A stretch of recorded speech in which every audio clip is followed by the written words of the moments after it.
Kasukses! Nag-search ako dati sa mga uri ng content na pwede mong mapagkuha ng idea sa paggawa mo ng video. Lalo na kung ikaw ay baguhan na tulad ko. 10 yung binigay nating halimbawa. Una, vlogs. Pangalawa, tutorial. Yung pangatlo, reviews. Yung pang-apat, current events at news. Yung pang-5, travel. Yung pang-6, lifestyle. Yung pang-7, gaming. Yung pang-8, educational content.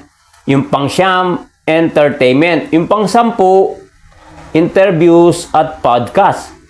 Dahil karamihan sa atin na content creator ay nauubusan ng may content. Lalo na araw-araw tayong dapat na gumawa ng video.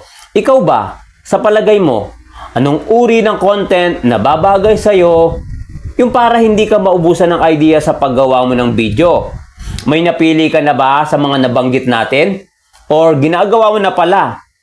Naisip ko lang, magandang gawin na content yung araw-araw nating ginagawa, yung nag-e-enjoy ka, yung gusto mo, yung mga ginagawa mo para hindi ka maubusan ng may content.